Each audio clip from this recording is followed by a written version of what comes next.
Hello student.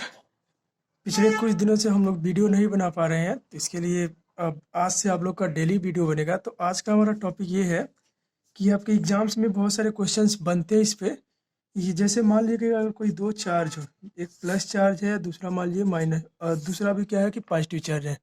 तो यहाँ पे आपसे पूछा जाता है कि मान लीजिए अगर कोई तीसरा चार्ज हमको ला के रखना है, इसके बीच में ला के रखें या साइड में रखें, कहाँ पे रखें कि ये जो चार्ज हमारा हो यह इक्विलिब्रियम कंडीशन में आ जाए, मतलब साम्य अवस्था में आ जाए।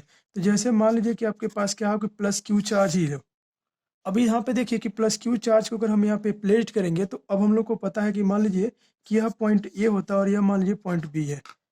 तो इस पॉइंट ए से हमारा क्या हुआ कि जो फोर्स लगेगा वो इस डायरेक्शन में लगेगा, मतलब एफ ऑफ ए कहेंगे तो इस डायरेक्शन में हो गया। और इसी तरह से हमारा इस बी पे जो चार्ज लगेगा ये हमारा क्या होगा कि एफ ऑफ बी इस तरह से फोर्स लगेगा।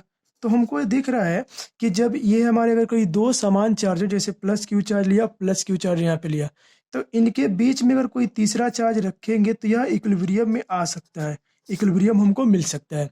ठीक है। अब इसी तरह से मान लीजिए कि अगर यहाँ पे अगर हम माइनस चार्ज रखते हैं, ये तो हमने प्लस चार्ज ले लिया, अगर इसी तरह से सेम चीज़ में हम क्या करें कि दोनों हमारे चार्ज प्लस हैं और इसके बीच में हम लोग क्या कर रहे हैं कि कोई माइनस चार्ज ला के रख रहे हैं। तो अगर माइनस चार्ज ला के रखें तो कहाँ पे हमको यह इक्विलिब्रियम मिलेगा, यह देखना है। तो जैसे मान लीजिए कि यहाँ पे हम माइनस क्यू चार्ज रख दें, तो अब हम लोग को पता है कि जो माइनस से हमारे होते हैं वो फोर्स क्या होता है, प्लस चार्ज की तरफ लगता है। मतलब अगर ये पॉइंट ए है और ये भी मान लीजिए ये पॉइंट बी है, तो जो एफ ऑफ ए लगेगा वो इस डायरेक्शन में लगेगा। वैसे ही हमारा क्या है कि एफ ऑफ बी जो लगेगा वो इस डायरेक्शन में लगेगा। तो अभी भी दिख रहा है कि अगर कोई दो समान चार्ज हो, दो इक्वल चार्ज हैं, और कोई तीसरा चार्ज हमको रखना है, तो वो कहाँ पे रखना है, इसके बीच में रखना है। अगर बीच में रखेंगे तभी क्या होंगे, हमारे इक्विलिब्रियम में आ सकते हैं, साम्यावस्था में आ सकते हैं। अब हमारा तीसरा टाइप्स है कि जैसे मान लीजिए कि अगर ये दोनों चार्जेज हैं, अब दोनों चार्ज एक दूसरे के अपोजिट्स हों। जैसे मान लीजिए कि यहाँ पे प्लस क्यू चार्ज हो और दूसरा मान लेते हैं कि माइनस क्यू चार्ज है। अब कोई तीसरा चार्ज हम ला के रखना है और देखना है कि ये है इक्विलिब्रियम में कहाँ पे मिलेगा। तो जैसे मान लीजिए कि अब इसके बीच में हम क्या करें कि प्लस क्यू चार्ज रखें। तो अब यह प्लस क्यू चार्ज रखेंगे तो क्या यह इक्विलिब्रियम में मिलता है कि नहीं। तो फिर से ये मानिए कि पॉइंट ए है, यह मान लीजिए पॉइंट बी है। ठीक है। तो अब पॉइंट ए से जो फोर्स लगेगा ये हम लोग को पता है कि किधर लगता है, इस निगेटिव से पॉजिटिव की तरफ लगता है, मतलब एफ ऑफ ए इधर लगेगा। लेकिन अब देखिए कि ये जो माइनस चार्ज से माइनस चार्ज की तरफ फोर्स होगा, तो अभी भी क्या हो रहा है, इसी डायरेक्शन में फोर्स लगेगा। ठीक है। तो अगर इसी डायरेक्शन में अगर हमारा फोर्स लग रहा है, तो अब हमको दिख रहे हैं कि जो एफ ऑफ बी है, ये दोनों हमारे फोर्स क्या हो जा रहे हैं, ऐड हो जा रहे हैं। मतलब यह इक्विलिब्रियम में नहीं आ सकता। तो अब इसको कहाँ पे रखा जाए कि इक्विलिब्रियम मिल जाए। तो अब देखिए अगर इसको साइड में रखते हैं, मतलब हम लोग मान लीजिए कि माइनस क्यू चार्ज यहाँ पे रखते हैं, तो अब देखिए कि एफ ऑफ बी जो होगा वो हमारा इस डायरेक्शन में लगेगा और एफ ऑफ ए जो फोर्स लगेगा वो इस डायरेक्शन में लगेगा। मतलब हमारा क्या है, अब इक्विलिब्रियम में पा सकते हैं कि कोई भी दो चार्ज होगा, तो अगर कोई तीसरा चार्ज हमको रखना है तो हमको इस जगह पे रखना है कि जब यह सबसे जो हमारा कम चार्ज, मतलब सबसे कम मैग्नीट्यूड वाला जो चार्ज होगा इसी के पास रखना है। ठीक है, तब हम लोग का इक्विलिब्रियम मिल जाएगा। अब आज का टॉपिक हमारा ये है कि इलेक्ट्रिक फील्ड क्या होता है, वैद्युत क्षेत्र क्या होता है। ठीक है, कि इलेक्ट्रिक फील्ड क्या होता है। तो अब देखिए इलेक्ट्रिक फील्ड मीन्स ये हो गया कि अगर मान लीजिए अगर कोई हमारा एक ऐसा पॉइंट चार्ज हो, ठीक है, और इस पॉइंट के अराउंड, मतलब इसके अराउंड अगर कोई अनदर टेस्ट पॉजिटिव चार्ज ला रहे हैं, जैसे मान लीजिए हम क्यू नॉट लेकर आ रहे हैं, इसकी तरफ ला रहे हैं, तो अब जब इस चार्ज को लाएंगे तो ये एक ऐसा रीजन कि जहाँ पे इस चार्ज को फोर्स ऑफ अट्रैक्शन या फोर्स ऑफ रिपल्सन फील होना, एक्सपीरियंस हो कि ये जो हमारा चार्ज है, ये जो क्यू नॉट जो चार्ज है, टेस्ट पॉजिटिव चार्ज है, परीक्षण आवेश है, इसको अगर फोर्स हमारा फोर्स ऑफ अट्रैक्शन या रिपल्सन लग रहा है इस चार्ज की वजह से, तब इस पॉइंट्स को हम लोग बोलेंगे या इस रीजन को हम लोग क्या बोलेंगे, इलेक्ट्रिक फील्ड इंटेंसिटी कहेंगे। ठीक है। तो अगर इस तरह के अगर हमारे आपके अगर कोई चार्जेज हैं और इस चार्ज के अराउंड अगर वह क्षेत्र जिसमें क्या हो कि कोई दूसरा अगर हम चार्ज ला रहे हैं, तो उस पर क्या हो, फोर्स ऑफ अट्रैक्शन या फोर्स ऑफ रिपल्शन अगर फील होगा, तो उसको हम लोग बोलेंगे इलेक्ट्रिक फील्ड। अब आ जाते हैं कि हमारा इलेक्ट्रिक फील्ड इंटेंसिटी क्या होता है, मतलब वैद्युत क्षेत्र की तीव्रता क्या होता है। तो अब अगला हमारा टॉपिक है कि electric field intensity. Hindi medium वाले बच्चे अगर आप लोगों को इंग्लिश में प्रॉब्लम होगा तो आप लोग बताइएगा, इसको हम लोग हिंदी में भी प्रोवाइड कराएंगे। इलेक्ट्रिक फील्ड इंटेंसिटी ठीक है, वैद्युत क्षेत्र की तीव्रता। तो देखिए इलेक्ट्रिक फील्ड इंटेंसिटी को हम लोग क्या करते हैं कि ई से रिप्रेजेंट करते हैं। तो अब देखिए कि अगर मान लीजिए कि कोई हमारे पास एक पॉइंट चार्ज है, ठीक है, प्लस क्यू चार्ज है, और कोई दूसरा हम मान लीजिए कि कोई test positive charge Q naught इस चार्ज की तरफ लेकर आ रहे हैं, ठीक है ना। तो जब इसको हम इसकी तरफ लेकर आएंगे तो इस पे इस पॉइंट चार्ज से इस जो हमारा टेस्ट पॉजिटिव चार्ज है इस पे जो फोर्स लगेगा वो हमारा फोर्स ऑफ अट्रैक्शन या फोर्स ऑफ रिपल्सन, जो भी हमारा फोर्स लगेगा उस फोर्स के अमाउंट को हम लोग बोलते हैं इलेक्ट्रिक फील्ड इंटेंसिटी, मतलब वैद्युत क्षेत्र की तीव्रता। अब इलेक्ट्रिक फील्ड इंटेंसिटी होता क्या है, तो अब देखिए हमने कहा कि किसी चार्ज को ला रहे हैं तो लाने में जो वर्क होगा, ठीक है, तो हम किसको ला रहे थे, इस क्यू को लेकर आ रहे थे, क्यू नॉट को ला रहे थे। तो अब क्यू नॉट को जब लेकर आएंगे तो इस पे जो भी फोर्स लगेगा इस फोर्स के अमाउंट को हम लोग क्या कहेंगे, इलेक्ट्रिक फील्ड इंटेंसिटी कहेंगे। अब इसी तरह से तो हमारा हो गया। अब देखिए इलेक्ट्रिक फील्ड इंटेंसिटी क्या होता है, एक वेक्टर क्वांटिटी है।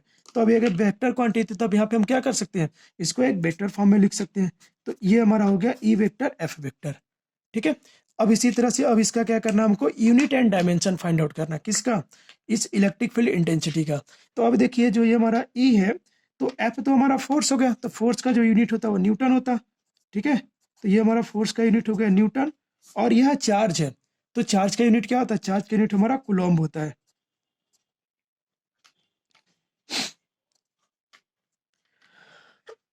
तो ये हमारा हो गया कि अब इसका हमारा जो चार्ज होगा, मतलब एफ जो है, एफ का यूनिट हो गया न्यूटन, और ये जो हमारा चार्ज हो गया, इस चार्ज का यूनिट हमारा हो गया कूलम्ब, ठीक है।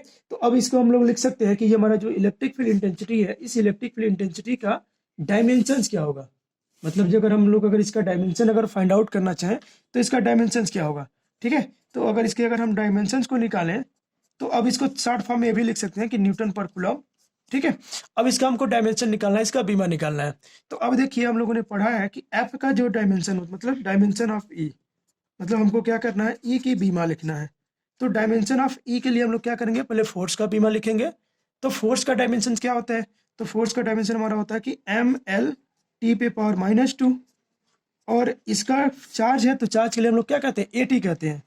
मतलब Q इक्वल टू आप लोगों ने पढ़ा है ना कि Q equal to I T, तो I के लिए तो हम लोग एम्पियर यूज करते हैं और T के लिए क्या करते हैं, टाइम यूज करते हैं, ठीक है। तो इसका जो डायमेंशन होता है वो AT होता है, तो इसको हम लोग यहाँ पे AT लिख सकते हैं। अब इसको क्या करें, हम लोग ऊपर लेके चलें।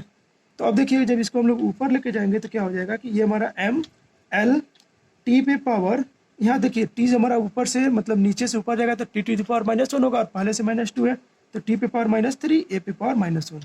तो ये तो हमारा हो गया कि इलेक्ट्रिक फील्ड इंटेंसिटी की बीमा डायमेंशन, ठीक है। अब इस डायमेंशन पे हम एक और वीडियो बनाएंगे, मतलब लंबा सा वीडियो बनाएंगे, और कैसे इसको निकालते हैं ये सब आप लोग को इसमें मिल जाएगा। अब अगला जा जाते हैं कि अब हमको क्या करना है कि कोई पॉइंट चार्ज हो, और उस पॉइंट से चार्ज से हमको क्या करना है, electric field intensity find out करना है एट अ गिवन पॉइंट। मतलब कोई पॉइंट हमारा एक गिवन है और उस गिवन पॉइंट पे हमको क्या करना है, वैद्युत क्षेत्र की तीव्रता निकालना है। तो जैसे मान लीजिए कि हमारे पास क्या है कि कोई एक पॉइंट चार्ज क्यू है, ठीक है, और यह जो पॉइंट चार्ज क्यू है मान लीजिए पॉइंट ओ पर रखा गया है। इससे क्या कह रहे हैं कि कोई मान लीजिए कोई एक बिंदु पी है, यह बिंदु पी आर डिस्टेंस पे लाई कर रहा है, मतलब आर दूरी पे इस पॉइंट ओ से क्या है, डिस्टेंस पे लाई कर रहा है। इस पे हमको क्या करना है, वैद्युत क्षेत्र तीव्रता का मान निकालना है।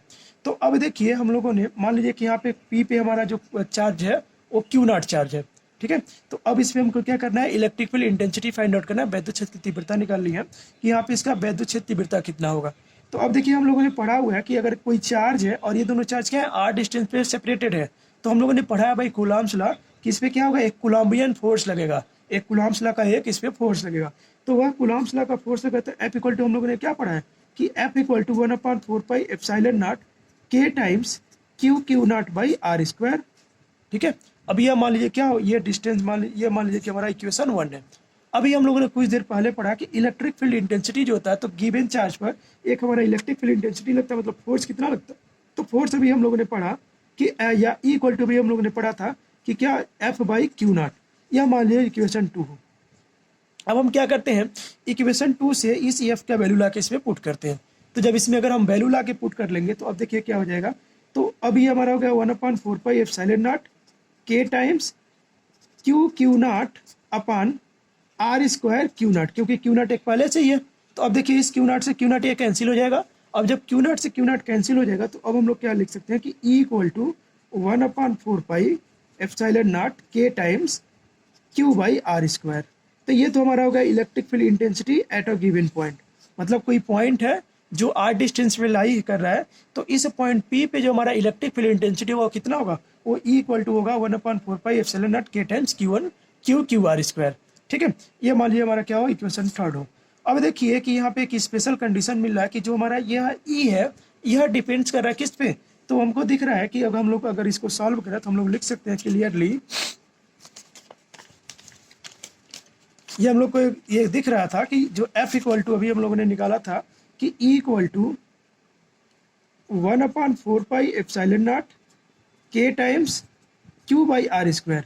तो अब देखिए इस फॉर्मूले में कि जो हमारा E है, जो मतलब जो इलेक्ट्रिक फील्ड इंटेंसिटी है क्या है, इनवर्सली प्रोपोर्शनल है आर स्क्वायर के, मतलब व्युत्क्रमानुपाती है किसके, आर स्क्वायर के, दूरी के। तो अब आप लोग के इन कम्पिटिटिव एग्जाम्स में यहाँ पे इसमें रिलेशन पूछता है ग्राफ के टर्म्स में कि जो हमारा ई है, जो इलेक्ट्रिक फील्ड इंटेंसिटी है, यह इसका वेरिएशंस कैसा हो रहा है। तो अब हम लोग देखिए अगर इसके बीच में अगर हम लोग ग्राफ खींचे ई वर्सेस आर में, मतलब इलेक्ट्रिक फील्ड इंटेंसिटी और दूरी में हम लोग क्या कर रहे हैं, ग्राफ खींच रहे हैं। तो अब देखिए कि अगर हम मान लेते हैं, एक टेबल बना करके इसको समझते हैं कि यह मान लीजिए अगर कुछ टाइम के लिए हम कहें कि जो ई है वो क्या हो जा रहा है, आर के बराबर हो जा रहा है, मतलब 1/r के बराबर हो जा रहा है। तो यहाँ हम लिख लेते हैं ई, और यहाँ पे कितना है 1/r स्क्वायर। अब देखिए अगर ई आर का वैल्यू 0 है तो हमारा ई का वैल्यू कितना हो जाएगा, इन्फिनिटी हो जाएगा, बहुत ज़्यादा हो जाएगा। अगर आर का जगह पे अगर हम 1 रखते हैं तो ई का वैल्यू 1 हो गया। अगर आर की जगह पे अगर हम 2 रखते हैं तो ये हमारा आर स्क्वायर है, मतलब 4, तो इसका वैल्यू कितना हो जाएगा 0.25। अब इसी तरह से मान लीजिए अगर 3 रख दें तो ये 9 हो जाएगा। अब 9 का स्क्वायर करेंगे तो 0.11 इस तरह से आ जाएगा। तो हमको क्या दिख रहा है कि जो इलेक्ट्रिक फील्ड इंटेंसिटी है यह टाइम डिस्टेंस के रिस्पेक्ट में क्या हो रहा है, बहुत तेजी के साथ डिक्रीज कर रहा है।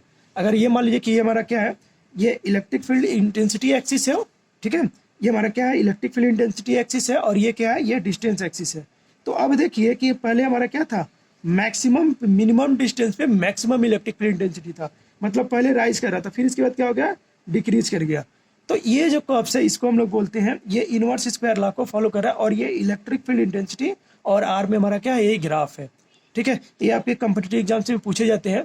तो आज के लिए हमारा इतना है। आप लोग हमारे चैनल को लाइक और सब्सक्राइब करिए और अपने दोस्तों को शेयर करिए। अगर किसी को किसी भी टॉपिक पे कोई प्रॉब्लम्स हो तो वो आप लोग कमेंट में कहिए, उस पर हम लोग वीडियो बनाएंगे। ठीक है, तो आज इतना रहने देते हैं।